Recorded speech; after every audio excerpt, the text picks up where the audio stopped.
Hola, ¿qué tal? Muy buenas noches. Ya estamos nuevamente con ustedes en Pulso Michoacano de Radio Mujer Michoacana. Gracias, muchísimas gracias a toda la gente que todos los días a las 8 de la noche comparten la transmisión. Les solicitamos, les pedimos de la manera más atenta que nos acompañen y que también por ahí se la compartan al amigo, a la amiga, a la esposa, al amante, a quien caiga, a quien sea. Gracias. Y hoy, bueno, pues ha sido un día muy movido en Morelia. Podemos hablar de la gran movilización que se desarrolló en el centro de la ciudad, pero vamos a hablar de lo que a nosotros nos interesa y hoy tenemos un programa súper, pero súper estelar. Gracias a la licenciada Claudia Vázquez Velázquez, directora de Radio Mujer Michoacana, a nuestro compañero Miguel Viña en los controles. Miguel, buenas noches. Buenas noches, José. Buenas noches, Giovanni. A nuestros invitados, buenas noches. Buenas noches. Mi amigo Giovanni, ¿cómo estás? Pues amigo, con un montonal de calor. ¿No es la menopausia? No es la andropausia, no, todavía no. Creo que todavía estamos en el rango de los 20 de y más. los 20 y más, de los veinteañeros. Y bueno, vamos a tener el día de hoy un programa muy especial, una mesa de diálogo político en donde vamos a desmembrar todo lo que ha acontecido dentro de este proceso electoral, que bueno, ha llamado muchísimo la atención porque se ha mencionado en infinidad de ocasiones que es el proceso electoral, un proceso electoral histórico por la cantidad de posiciones que ahorita están en juego a nivel nacional. Y bueno, muchísimas gracias por seguirnos. Recuerden, somos Pulso Michoacano a través de Radio Mujer Michoacana en Facebook. También la Unión Mexicana de Mujeres a través de Facebook. Radio Online en Morelia, también a través de Facebook, para que nos sigan, compartan y también nos comenten cualquier duda o pregunta que quieran hacer a alguno de nuestros invitados del día de hoy. Amigo José, ¿puedes hacer la presentación si eres tan amable? Muy bien, el día de hoy, por orden de lugar, tenemos la presencia del licenciado José Méndez Bravo. Él es analista político ya de algunos antieres. Ayer, mejor no, ¿verdad? Más. Ayer es que a lo mejor casi antieres. Licenciado, bienvenido. Gracias, muy amable, saludos a todo el auditorio. También tenemos a nuestro analista ya de cabecera aquí en el programa, el licenciado Héctor Hernández Aguirre. Licenciado, buenas noches. ¿Qué tal? Buenas noches. Un saludo también a todo el auditorio, pues aquí aprendiendo de las personas con más experiencia. Aquí el único que no sabe de esto soy yo, pero aquí nos ilustramos, ya me amigo. logré colar. Jóvenes, estamos a unas horas de que termine esta contienda. Licenciado, ¿cuál sería el balance que hasta la fecha tenemos de toda esta situación política en Michoacán, desde su punto de vista? ¿Cómo lo vería usted? Pues yo creo que este fue un proceso electoral que sí se puede calificar como inédito. Primero porque hubo una mayor cantidad de participantes, me refiero a fuerzas políticas, prácticamente nueve fuerzas políticas que participaron en este proceso electoral. En algunos estados fueron hasta más de 20, porque hay partidos políticos de carácter estatal. Esa es una primera característica que podemos ver. Otro elemento es que en estas campañas, algo que no hubiera sido deseable, es que también predominó el tema de la violencia, no solamente en el estado de Michoacán, sino prácticamente en todo el país. Estamos hablando de pues, más de 30 candidatos que murieron, que se atentó contra su vida a nivel nacional, y donde incluso parece que la cuenta no quedó ahí detenida de manera definitiva, sino incluso el día de ayer por ahí se escuchó la nota de que había sufrido también un atentado a una candidata del municipio de Cuitzeo. Eso aunado a que también en el municipio de Uruapan un candidato del Partido Verde Ecologista al parecer se encuentra desaparecido. Y en fin, es una situación que también ha enrarecido el proceso electoral. El otro que también ha sido inédito en esta ocasión es que en el proceso electoral hubo ciertos agentes que no debieron haber intervenido, como no intervinieron en el pasado, y que nos hizo volver a las épocas en que tuvimos un sistema de partido hegemónico, pragmático, no competitivo, ¿no? En donde prácticamente el partido hacía campaña desde las oficinas del gobierno, y hablo concretamente de la injerencia abierta, nada velada, nada disimulada del presidente de la República en el caso de este proceso electoral, y que eso definitivamente atenta contra varios principios rectores que conducen al proceso electoral, por supuesto el de la imparcialidad, por supuesto el principio de la equidad, que es un elemento muy importante, y el de la legalidad.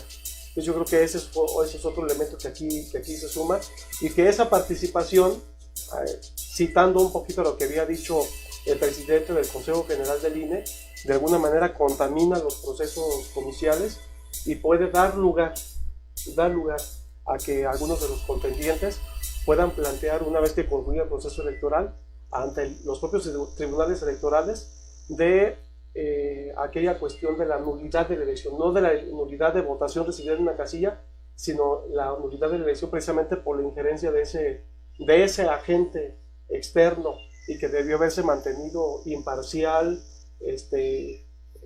dentro del propio proceso electoral. Entonces creo que ese es el otro elemento que vemos. Y un elemento más que pudiera yo agregar es el hecho de que a nivel nacional, al igual que en el estado de Michoacán, parece que lo que no predominó fueron las propuestas.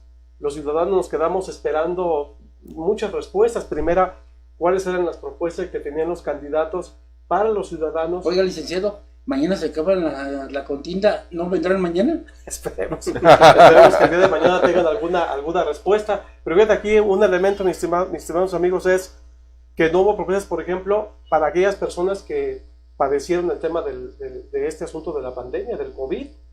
No hubo respuestas respecto a los efectos económicos que provocó el COVID.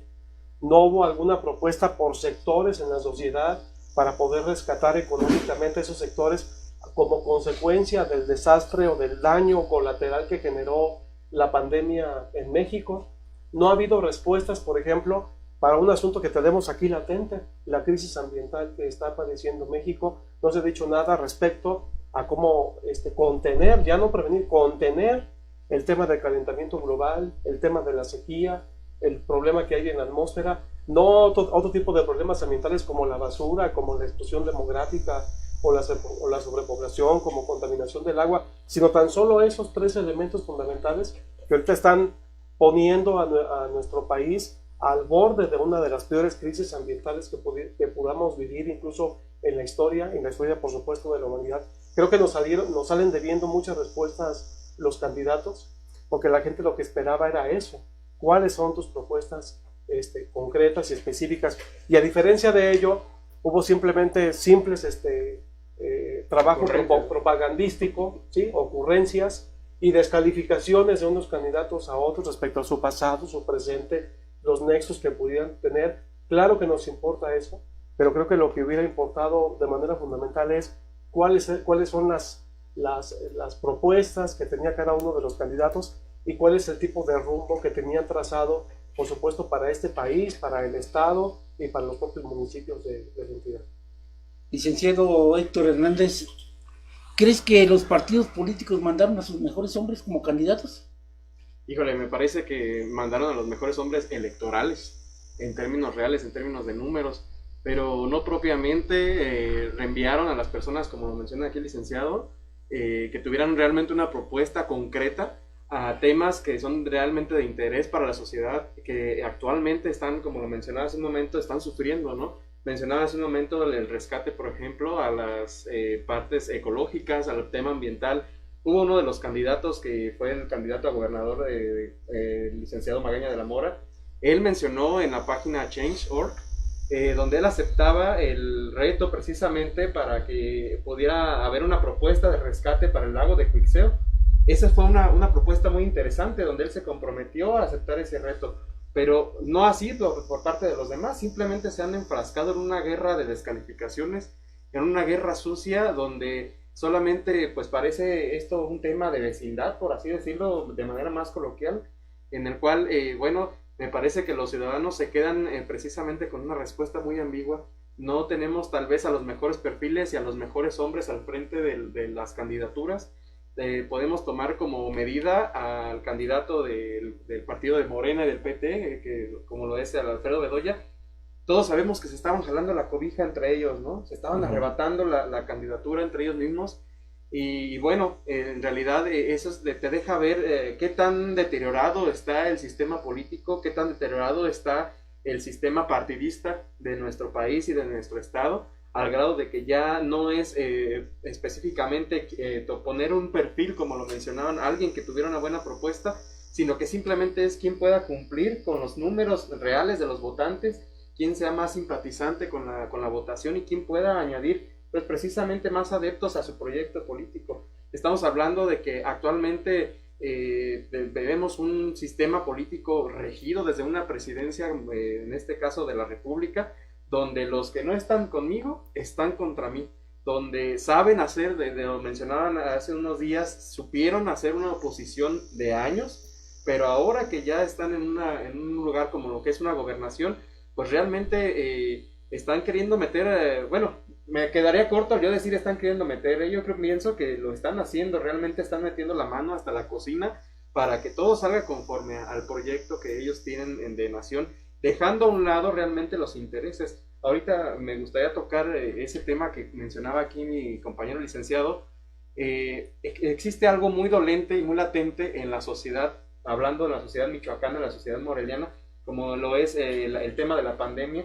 Vemos que existieron campañas actualmente donde no existía el uso del cubrebocas correcto, donde no existía la sana distancia, donde simplemente lo acabamos de ver el día de hoy en la ciudad de Morelia.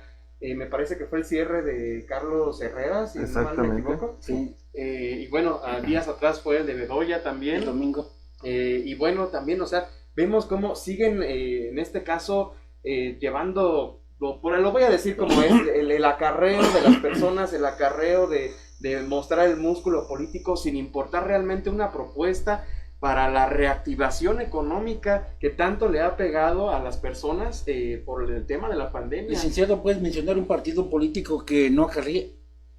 Híjole, yo creo que los independientes tal vez no acarrean. Sería muy difícil mencionarlo, pero... Los chiquitos porque no tienen el sistema y porque no tienen la lana. Se sigue migrando las viejas, en este caso, prácticas de los otros partidos, de los partidos de antaño, donde realmente vemos el ciudadano en la boleta va a tener una aparente gama de selección de colores y de nombres para que no digan, como antes se decía, no tenemos de dónde escoger, no tenemos tela de dónde partir. El día de hoy aparentemente la tienen. Aparentemente existe esa elección, pero realmente sabemos que quienes se encuentran detrás de estos partidos son las mismas personas, solamente disfrazadas de diferente color o diferente nombre. Licenciado José. Pues tienes que decir el nombre porque... Sí, espérame, porque... licenciados, perdón, porque me atoro acá. Hoy llegamos a la ciudadanía, llegamos a un proceso de decir... Hoy vamos a votar por el menos peor. Cuando antes yo creo que la necesidad democrática que teníamos todo era de decir, vamos a votar por el mejor perfil. ¿Por qué llegamos a esa instancia? Bueno, pues algo pasó en la democracia mexicana.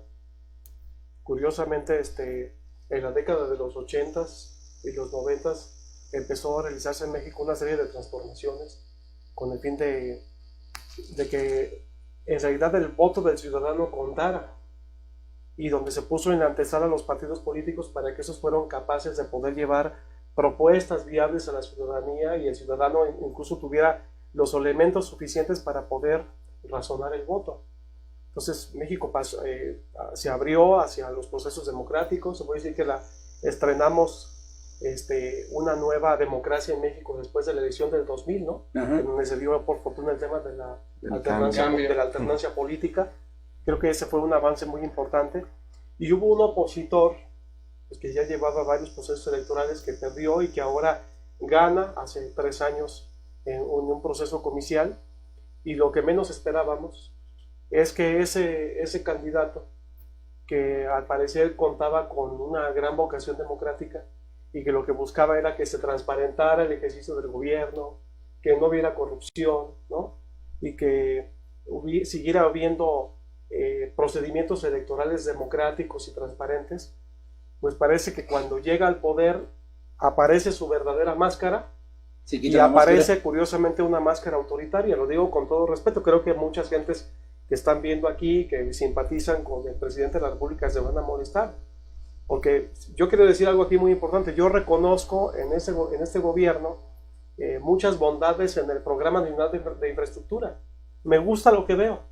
Me gusta que haya una gran cantidad de proyectos de trenes para este país, que haya proyectos de infraestructura para este país en los diferentes ámbitos, en el portuario, en la cuestión de los aviones, en la cuestión incluso del sistema carretero, etcétera, etcétera, ¿no? Me gusta lo que veo en el tema energético, me gusta lo que veo. Lo que no me gusta es el comportamiento que ha tenido el presidente de la República, que se olvidó de ser jefe de Estado y jefe de gobierno y siguió teniendo un comportamiento de candidato y de activista político, y se ha dedicado durante todo este tiempo a demostrar un elemento autoritario que no me gusta. Primero, no le agrada que la gente haga uso de su derecho de libertad de expresión, no sabe vivir en el disenso, o sea, no solamente el diálogo y nuestra libertad para expresar es con el fin de que tengamos acuerdos, sino para que existan desacuerdos. Y en una democracia, una gran virtud es que pueda vivir esa sociedad y pueda coexistir aún a pesar y con los desacuerdos que existan. Pues tal parece que este presidente no está de acuerdo en vivir con los desacuerdos. Y lo que busca es pues, generar una serie de persecución política, oficialista, contra medios de comunicación, contra articulistas, contra intelectuales, contra agentes políticos que contravienen los puntos de vista de un gobernante. Me parece también lamentable la guerra que ha realizado el presidente de la República frente al árbitro electoral, que lo único que ha hecho es aplicar las normas del juego, las reglas del juego, que por cierto, reglas del juego que él mismo propuso hace algunos años y que fueron plasmadas en la última reforma electoral, por cierto, antes de que él fuera presidente de la República, y ahora esas reglas del juego ya en el poder ya no le gustan, y entonces hay que buscar la descalificación a ultranza del órgano electoral o de los órganos electorales, porque de eso ha existido también ese comportamiento respecto al Tribunal Electoral del Poder Judicial de la Federación y no solamente respecto al INE. Me preocupa, por ejemplo, la injerencia que tiene con el fin de pretender debilitar al Poder Judicial de la Federación, y de obviamente luchar porque no haya contrapesos, cuando una de las grandes virtudes que teníamos cuando él llegó a este país, a gobernar este país, era que había un presidente de la República que podía gobernar con contrapesos, y que gracias a esos contrapesos no hay excesos en el ejercicio del poder político, contrapesos que se pueden traducir con un Congreso independiente, ¿no? Sí. Un Congreso que puede parar acciones del Ejecutivo y que puede obligar al Ejecutivo a sentarse a negociar. Exacto. Para que puedan salir algunas propuestas legislativas o propuestas de gobierno. Y lo mismo en el caso del Poder Judicial, ¿no? Que antes, en otros tiempos, lo que siempre se buscó era que el presidente de la República podía tomar decisiones, pero si el Poder Judicial decía que esas decisiones contravenían la Constitución y la ley, pues entonces eso era suficiente para poder parar. Ahora resulta que para este titular del Poder Ejecutivo, cuando el Poder Judicial hace su trabajo, entonces el Poder Judicial está del lado de los corruptos y está del lado de los conservadores, cuyo lenguaje, además, déjenme decirles, lo que ha hecho es dividir y polarizar este país. Entonces, en términos reales, no me gusta el escenario, no me gusta este proyecto de país, porque pinta hacia el autoritarismo, con entera independencia de las bondades que haya en materia de infraestructura. Y entonces aquí lo que se está definiendo, coincido con lo que dicen muchas gentes, activistas políticos como intelectuales de este país, es que está en juego el futuro político de este país y sobre todo el proyecto, en el sentido de que sigamos gozando de una nación que tenga contrapesos en el ejercicio del gobierno. Esa es la parte fundamental que está en juego. Entonces ahorita lo que se tiene que determinar es ya ni siquiera cuál es mejor, cuál es el peor o cuál es el menos peor de todos los candidatos, sino que cuál es el proyecto que pueda garantizar que existan precisamente los contrapesos que estamos buscando y que la sociedad exige. Licenciado Héctor, otro fenómeno también muy interesante que ha habido en este proceso es el de las encuestas. Creo que todas las campañas políticas hoy en día se basaron en las encuestas. ¿Cuál es la visión que usted tiene en relación a ello? ¿Es positivo, negativo que existan estas encuestas o que ya mejor ya las dejen en paz y que mejor hasta que aparezcan las encuestas al final de de la elección. Pero bueno, ahorita vamos a una pausa y regresamos, amigos. Estamos en Pulso Michoacano. El día de hoy estamos en una mesa de diálogo político.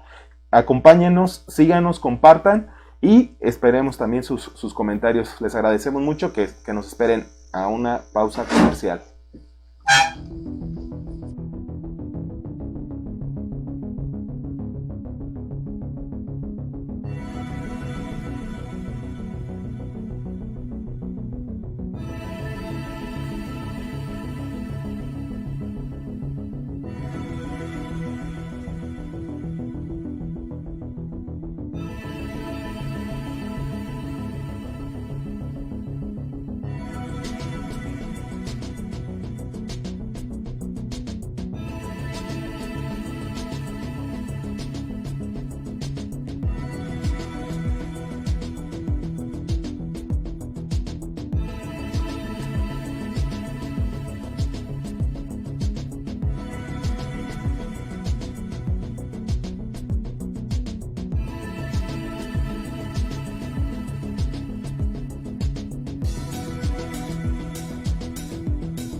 Ya estamos nuevamente en Pulso Michoacano de Radio Mujer Michoacana.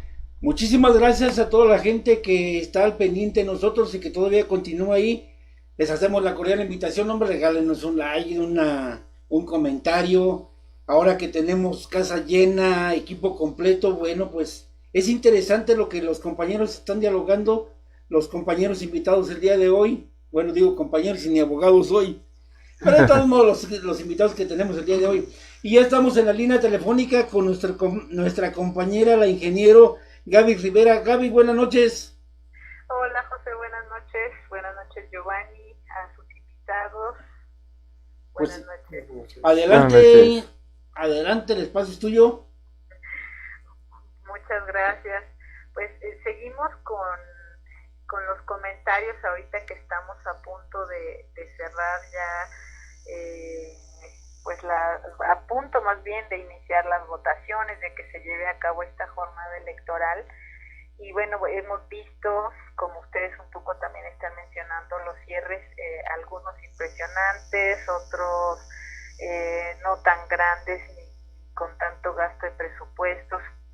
Pero yo, más allá de como decían, de si hay una manifestación de la fuerza política, me parece que debemos de seguir viendo en este tema de la perspectiva de género, cómo van a ser las votaciones, por quién van a votar las mujeres, por quién van a votar los hombres, y sobre todo si va a ser en base a una propuesta concreta que vaya a beneficiar propiciar la disminución o erradicación de las brechas de género, de las brechas de desigualdades que existen entre mujeres y hombres, tanto en el ámbito económico como de salud, cultural, social, etcétera. Y a mí me parece que las mujeres hoy más que nunca, y también los hombres, debemos como ciudadanía de estar muy conscientes, pero sobre todo muy informados e informadas, porque es muy fácil que nos presenten agendas, que nos presenten propuestas. Por ejemplo, yo veo ahora más que nunca es la primera vez que le dan tanta importancia, y quiero reconocer que la importancia que está teniendo la agenda de las mujeres en las candidaturas no es precisamente porque un día se hayan despertado los candidatos y hayan dicho, mira, yo creo que sí es importante tomar en cuenta a las mujeres. Los candidatos y las candidatas que traen una agenda específica de género o para las mujeres es porque tienen a otras mujeres que han pugnado, que están dentro de sus equipos porque el tema sea importante. Pero no nada más es resaltar una agenda per se que sea para las mujeres. No es suficiente con decir que vamos a tener muchas guarderías, no es suficiente con decir que le vamos a dar presupuesto para darles crédito para microempresas o empresas para el empoderamiento, no es suficiente con decir que le van a dar acceso a las mujeres a una salud integral, porque lo importante es destacar que las agendas, las acciones que se proponen en un plan de gobierno se van y se deben reestructurar a manera de política pública. Y las políticas públicas bajo las cuales hemos vivido, que un poco veo que no hay una propuesta todavía diferenciada, tendríamos que ver la implementación cuando se diseñan y se implementan las políticas públicas, o llevan una muy buena intención, o llevan una muy mala planeación, pero jamás se toma en cuenta que va a tener un impacto diferenciado tanto para hombres como para mujeres. Les pongo el ejemplo. A mí me parece que es un error seguir prometiendo que va a regresar Prospera, porque Prospera tenía resultados e impactos muy específicos para la vida de las mujeres. Prospera se vendía como un programa donde se iba a dar empoderamiento a las mujeres. Sin embargo, Prospera estaba diseñado de manera tal que para poderle dar el dinero, el apoyo a las mujeres, estaban condicionadas a llevar a sus hijos, a medirlos, a pesarlos. Ellas mismas tenían que ir a barrer las plazas públicas, a hacer ejercicio, a caminar, a pintar las escuelas. Y Prospera tenía una cláusula muy específica, bueno, tenía varias, pero a mí me llamaba mucho la atención esa, porque obligaba a la familia a hacer todas estas acciones para poder recibir el beneficio. Pero había una cláusula específica donde decía que cierto porcentaje de la familia podía faltar y aún así se recibía el apoyo. ¿En qué se veía reflejado eso? En que se justificaba la ausencia del padre para ir a hacer esas actividades comunitarias y para llevar a los hijos a medirlos, pesarlos y darles la consulta nutricional, etcétera. Había mujeres que se tenían que trasladar de una comunidad a otra pagando transporte o caminando para tener que ir a hacer ejercicio, y la gente lo veía como un beneficio. Las escuelas de tiempo completo que surgieron para la incorporación de las mujeres a la actividad, al trabajo asalariado, también estaban pensadas con esa buena intención en que las mujeres pudieran tener ese tiempo mientras sus hijos o hijas estaban en la escuela siendo atendidos. Las escuelas de tiempo completo, algunas tenían comedor, se quedaban en una jornada extendida. Adivinen quién cocinaba y quién tenía que comprar los insumos para la preparación de los alimentos. Las mujeres. Las mujeres. Y cuando no lo hacían, tenían que pagar o una cuota para que otra compañera lo fuera a hacer o una multa por no poderlo hacer. Entonces, no es suficiente con decir y con vendernos la idea de que es una agenda de género. Se debe de diseñar y implementar y evaluar su impacto diferencial en la vida de las mujeres. Pero si no tenemos una conciencia sobre lo que son las desigualdades basadas en el género, en esta construcción de lo que significa ser mujer y ser hombre, muy difícilmente una política pública puede erradicar o disminuir esas brechas de desigualdad. Pero más allá de la responsabilidad que pueda tener un candidato o candidata a la hora de la implementación de una política pública, creo que la ciudadanía sí debemos de poder exigir, pero con una conciencia plena y un conocimiento pleno, porque de verdad que nos venden espejitos al decirnos que vamos a tener muchas guarderías. Y bueno, si tenemos muchas guarderías, ¿de qué van a subsistir? ¿Ustedes saben cuánto le daban a las personas que eran dueñas de las guarderías por cada niño? Le daban 800 pesos o 900 pesos al mes. Con 800 o 900 pesos al mes no es suficiente para capital de trabajo, para salarios, para infraestructura, para alimentos, para vamos a llamarle así, las materias que puedan estar ocupando, como por ejemplo los juguetes, etcétera. La mayoría de los niños que estaban en una guardería de Sedesol se la pasaba comiendo sopa aguada.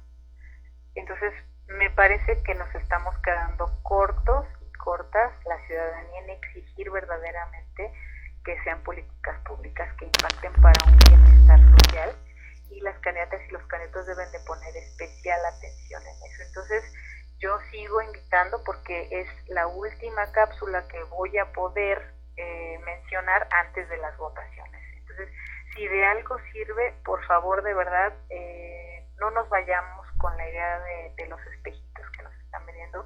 Seamos más críticas, más críticos, seamos una ciudadanía más informada y más exigente a la hora de saber por quién vamos a votar. Muy bien, ingeniero. Muchísimas gracias. Gracias por tu participación siempre muy acertada, como todos los martes. Y te esperamos el próximo martes para que comentemos qué fue lo que pasó la elección. Exactamente, nos veremos el próximo martes. Muchísimas gracias, buenas noches a todos. Buenas noches. Vamos a continuar aquí, ya regresamos. Amigo Giovanni, tenías una pregunta que estabas haciendo al licenciado Héctor.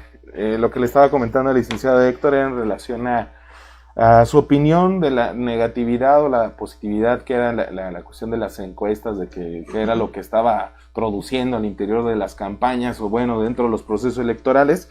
Y bueno, estábamos, nos fuimos a un corte comercial, y bueno, la pregunta sigue siendo la misma, Lic Héctor, en relación a cuál es su opinión en relación a esas encuestas. ¿Cree que sea bueno que ya ahora sí definitivamente las quiten y ya mejor sean encuestas de salida? Me parece que actualmente las encuestas, principalmente se vean obviamente implementado como un sistema o un instrumento de medición para ir, en este caso, viendo el avance que tenían en las campañas, cómo se iba evolucionando la misma, y creo que hoy por hoy se ha desvirtuado un poco este sistema, dado que existen obviamente lugares en los cuales existen campañas, personas, en este caso empresas que se prestan pues a hacer la famosa encuesta cuchareada, ¿no?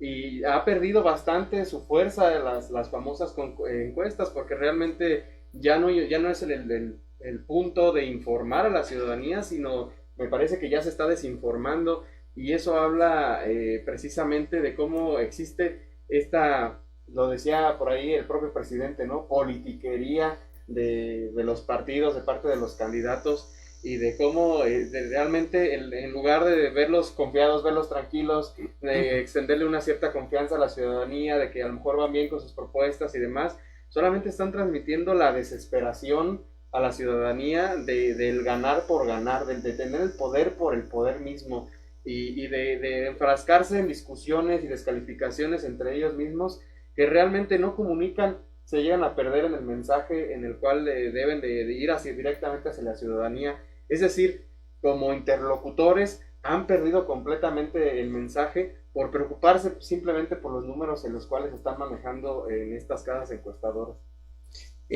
Una cosa que queremos dejar bien claro, no solamente no exactamente que le estemos preguntando, si quieren que haya algún comentario extra, también lo pueden expresar, porque hay ocasiones de que se está del tema y dice yo tengo otra participación interesante. Me gustaría a mí complementarlo, ahorita que mencionábamos acerca de los demás candidatos.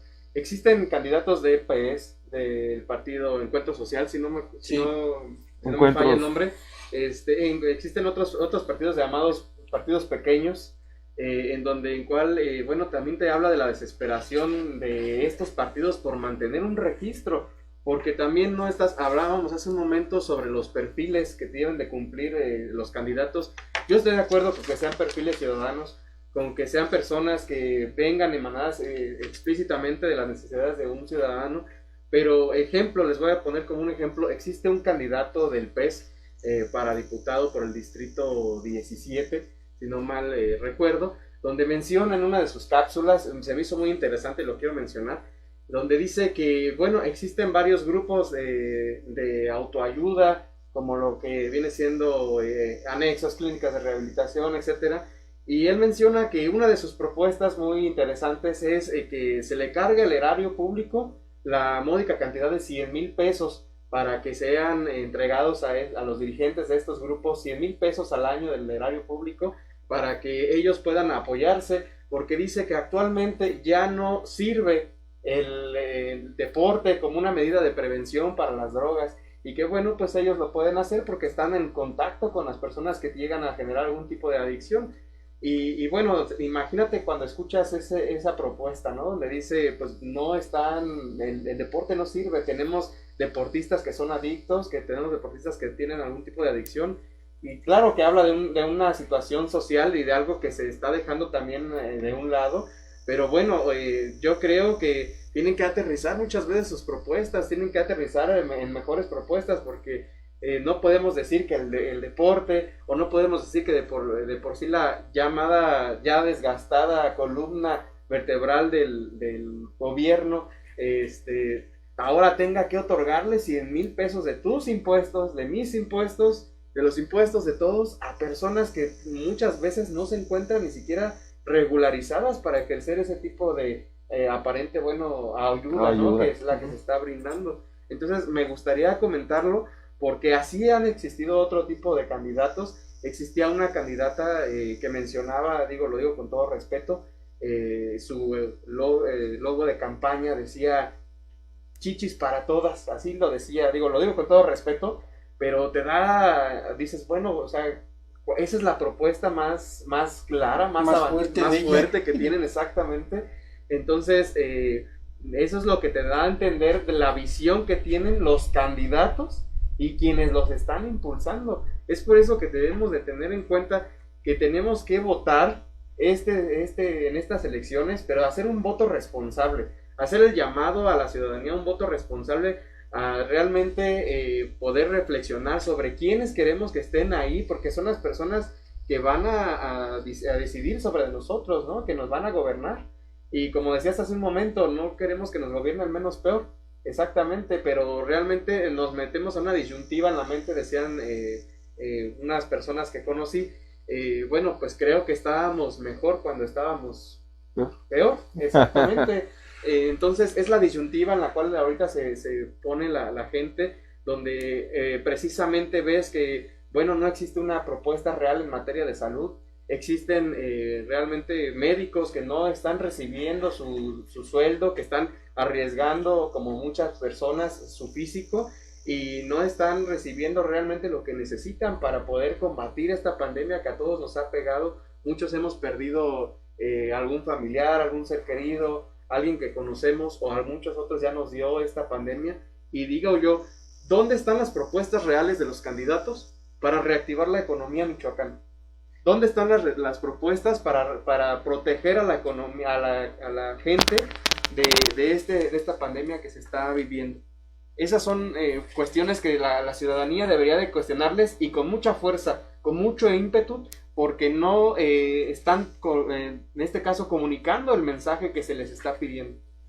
Giovanni, ¿tienes en las redes sociales? Sí, bueno, vamos a un comercial otra vez, amigo. Ya nos cortaron la inspiración. De hecho, aquí vi al licenciado José Méndez que quería participar, pero bueno, ahorita después de esta pausa, vamos a continuar con la participación del licenciado José Méndez, y también queremos agradecer a todas las personas que nos están viendo. Recuerden, somos Pulso Michoacano a través de Radio Mujer Michoacana. Recibimos sus comentarios, ya por aquí ya recibimos algunos. Estamos a la espera también de que nos apoyen con compartir. Les agradecemos mucho y regresamos.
Ya estamos de regreso nuevamente en Pulso Michoacano de Radio Mujer Michoacana.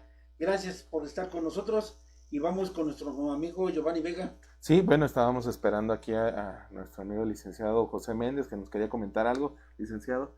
Pues bueno, entre tantas cosas que quería comentar era precisamente respecto al por qué la gente vota como vota.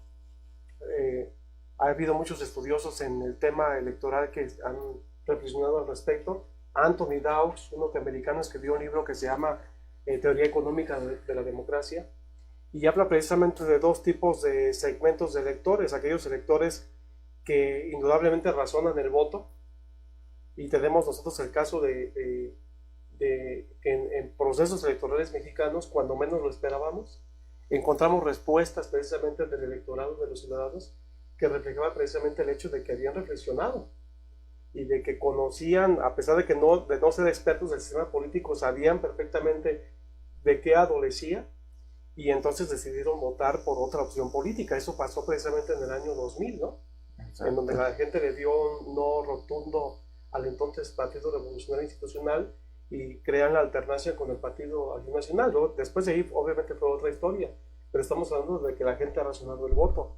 El triunfo de Andrés Manuel López Obrador es un reflejo también de ello, aunque también en esa otra teoría se habla de que hay gente que no razona el voto y que ve al ciudadano como cuando la gente cree en una cuestión religiosa, en un símbolo religioso.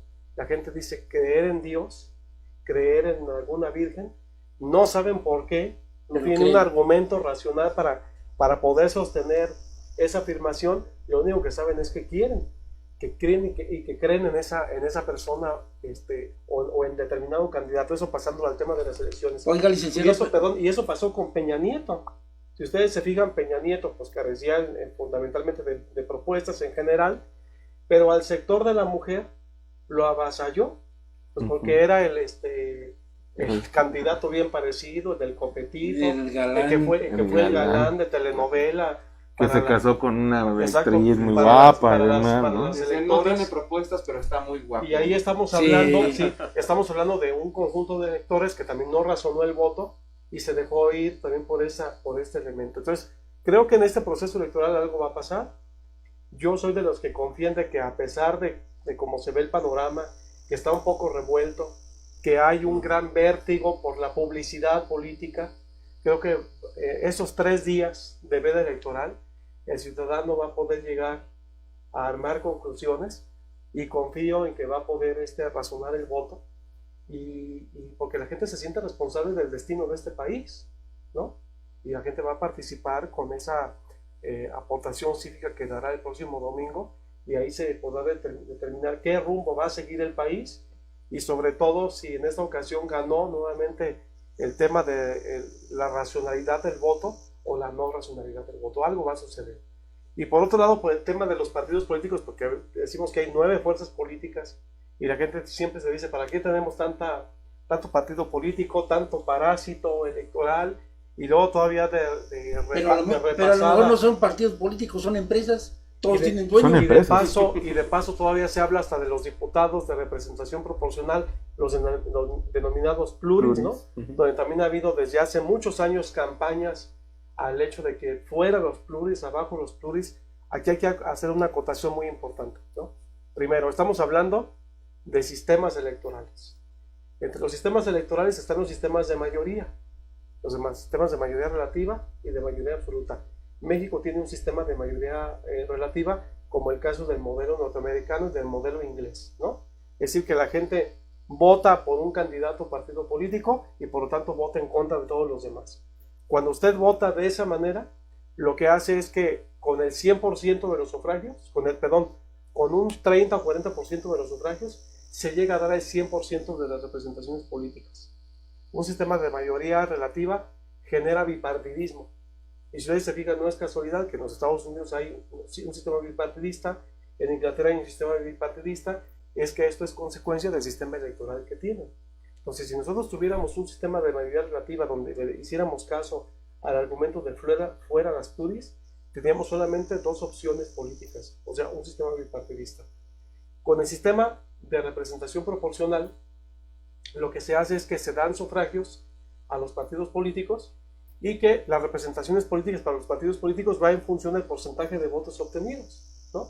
Que hay un partido político que tiene 30% de sufragios, 30% de representaciones, 20% de sufragios, el mismo porcentaje de representaciones, 5% de sufragios, 5% de representaciones. Entonces la pregunta que se hace normalmente uno es que en un sistema político, en sistema electoral como ese, ¿quién ganó o quién perdió la elección? Pues quién sabe. Lo único que yo sé es que obtuve 7% de votos y ese 7% lo voy a tener en las curules o representaciones políticas. En conclusión, un sistema de representación proporcional genera pluralidad política, pluralismo político, y lo que genera es que todos los ciudadanos no siempre pensamos de la misma manera, sino que permite que ese vivo reflejo de pluralidad y de diversidad política que hay acá en la sociedad se traduzca en representaciones políticas diversas y por lo tanto en partidos políticos diversos. Esa es la ventaja de tener un sistema de representación proporcional, más allá del tema del gasto, ¿no? Sí. Más allá del tema del financiamiento público. Estamos hablando de eso así de manera definitiva. Ahora, los partidos políticos son organismos de interés público. Por fortuna, mi estimado señor Pantoja, hay normas electorales que se dieron después del año de 1993, más bien del año 2000, en donde las fuerzas políticas, si pierden el registro, pasan por un proceso de liquidación y el dinero lo tienen que reintegrar a la tesorería de la federación. Anteriormente sí existía eso del negocio familiar. Ya me acordé de eso. Sí existía el tema del negocio familiar, en el en donde 2001. los partidos políticos tenían en sus estatutos una cláusula en el sentido de que el dinero, los excedentes que tenía el partido político, no lo regresaban al haber público, a la tesorería de la federación, sino que lo donaban a una asociación civil que ellos eligieran. Entonces, previamente los partidos fundaban la asociación civil, los dirigentes, y para allá mandaban el dinero, ¿no? Allá, no sé si ustedes recuerdan de aquel tristemente partido de la Sociedad Nacionalista PSN, ¿no? Sí. Que ese fue un verdadero negocio familiar y que las reglas del juego permitían que así sucediera. Actualmente ya no puede ser eso, porque si un partido Pensé que iba a político ser, pierde el registro... licenciado, pensé que iba a mencionar otro partido. No, estoy hablando... ¿El PAS? No, estoy hablando concretamente del PSN, ¿no? Donde ahí sí de manera descarada estábamos hablando de un dirigente que con el dinero del financiamiento público compraba coches, compró casas, traía trajecitos de seda, se volvió en un dandy de la política, ¿no? No estás hablando Y que- que ya es un monopolio político, ¿no? En este sí, caso. en ese caso. Acá obviamente estamos hablando de reglas del juego que permiten que ya los partidos no tengan eso. Los famosos dueños del partido político, Sí. por fortuna. Descalabró al amigo José, No, licenciado no, José Méndez. no, para nada, para nada. Lo descalabró muy feo. Afortunadamente tenemos esas reglas, como menciona el licenciado, pero también debemos de saber que, bueno, existe, una cosa son las reglas y otra cosa es la aplicación del derecho, ¿no? La aplicación de las mismas reglas. Y sabemos que si lo ponemos en otro contexto, lo que hablabas hace un momento, ya no existe el negocio político, pero existen, por ejemplo, de otra forma para así visualizarlo, y digo, se tiene que visualizar, existe en este caso, y lo podemos ver en este caso, las familias políticas que siguen todavía dirigiendo los partidos. Al interior, no me voy tan lejos, existe el famoso hermano del dirigente del Partido de Acción Nacional, el dirigente nacional, esta persona se llama David Cortés, y se ha mencionado bastante, diciendo, bueno, pues realmente cuál es el mérito de esta persona para estar en ese lugar, ¿no? Está también el hijo de Arronis. Rubén. Digo, espero no jalar la cobija de nadie, pero estás hablando de que realmente, bueno, ya a lo mejor no hay un cierto negocio como tal en cuanto al jineteo del dinero, pero existe todavía el famoso dedazo, ¿no? Existe todavía pues es que es mi primo, mi tío, el amigo, etcétera. Sí, falta la democratización. Falta la democratización, exactamente. Eso es lo que todavía le hace falta madurar. Me gustaría, esa es la palabra, ¿no? Madurar al sistema político para que no exista este tipo de triquiñuelas, decíamos en el otro programa. Lo dijimos por ti también, pero... Por el partido del gallito. ¡Ay, caray! Se me salió. Se me salió. Giovanni, adelante. Sí, rapidísimo, vamos a mandar saludos. Muchísimas gracias a todos y a todas que nos están viendo. Nuestra directora, la licenciada Claudia Vázquez Velázquez, saludos cordiales, Pulso Michoacano y a sus invitados. TV Morelia Online, saludos. Atzail Gómez, saludos al panel y a los invitados, excelente mesa de diálogo, muchísimas gracias, amor. Karina Ramírez, ya no queremos partidos políticos, solo queremos un representante digno que sí se preocupe por las necesidades de la gente y que toda la población sea beneficiada, no solamente algunos cuantos. Totalmente de acuerdo con el licenciado Héctor Hernández. También igual hay una pregunta que vamos a dar a conocer aquí a nuestros participantes. TV Morelia Online dice, ¿será que sobran partidos políticos en México y solo son un negocio de personajes o de familias? ¿Qué nos puede contestar, licenciado José Méndez? No debería ser un negocio de personajes y de familias. No dudo que puede existir por ahí alguna fuerza o algunas fuerzas políticas que tengan ese elemento o vertiente, sobre todo en partidos ni tan de reciente creación, porque yo creo que prácticamente todos han caído en esas tentaciones del manejo del dinero público, ¿no? Lo digo porque precisamente muchos candidatos se quejan de que su partido político no distribuyó recursos para gastos de campaña, ¿no? Y si ustedes luego checan los reportes financieros de sus dirigentes ante el órgano electoral, pues ahí van a aparecer unos números que van a ser completamente disímbolos, diferentes a lo que y exorbitantes a lo que sucedió acá en la realidad. Hay cantidades impresionantes para gastos precisamente para gastos de campaña, con motivo de los procesos electorales, y sale de nuestros recursos. Entonces yo creo que ahí sí hace falta como que el órgano electoral se dé a la tarea de fiscalizar con mayor ahínco y el manejo del dinero público.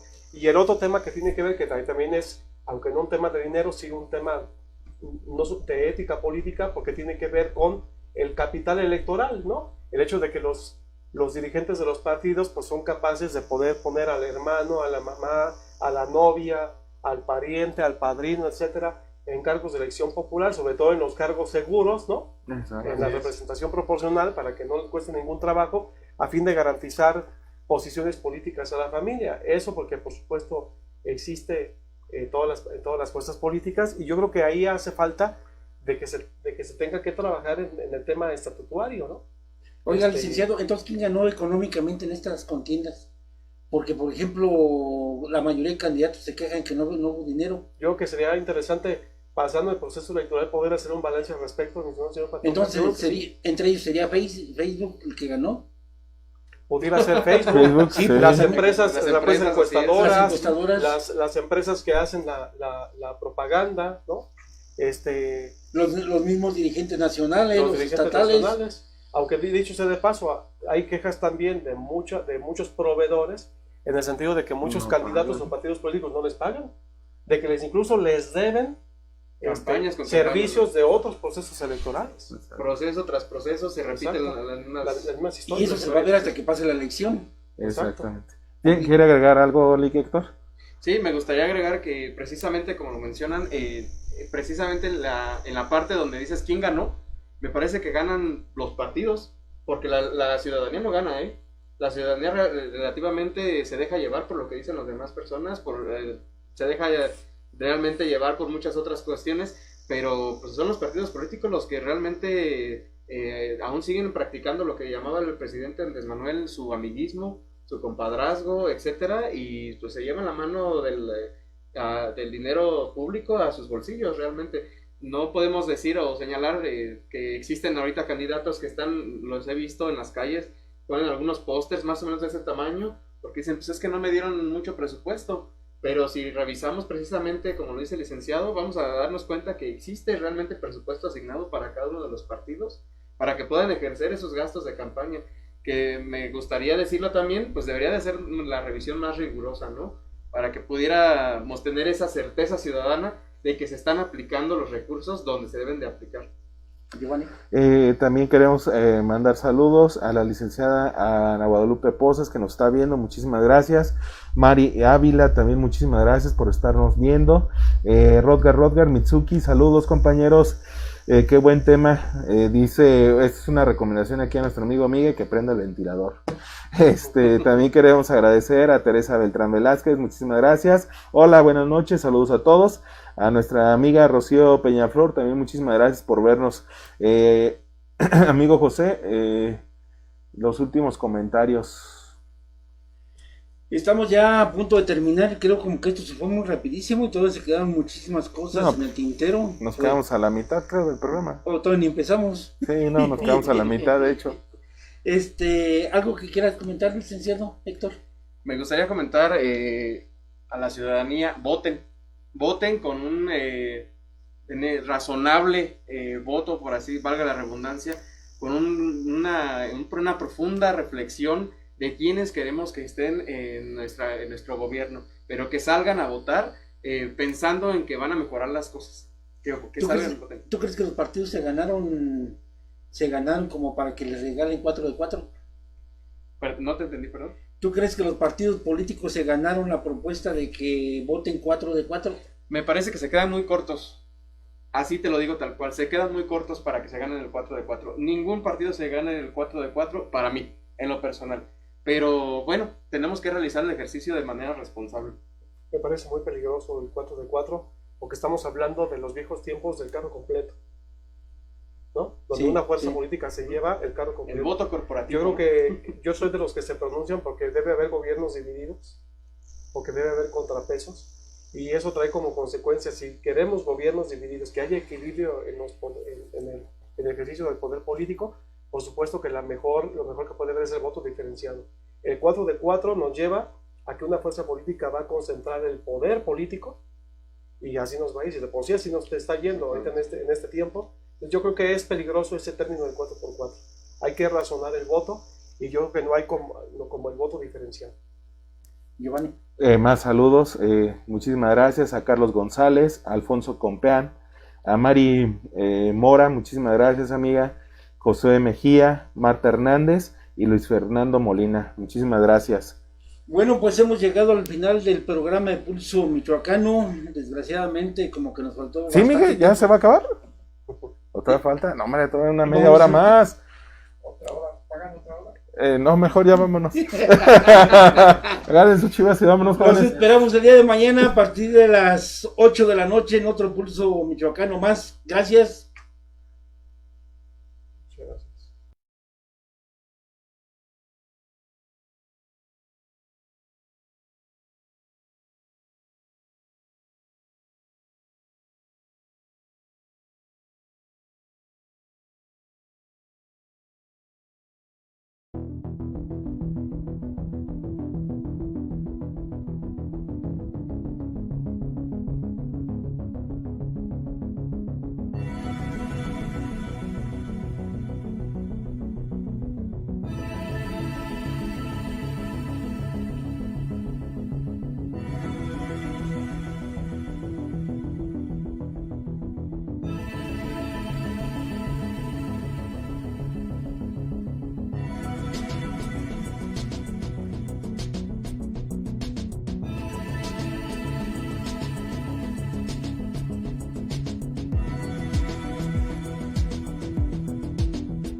Esta es una emisión de Radio Mujer, difundiendo nuestros derechos, producción de la Unión Mexicana de Mujeres, Asociación Civil. Las mujeres, si cumplimos, y si podemos.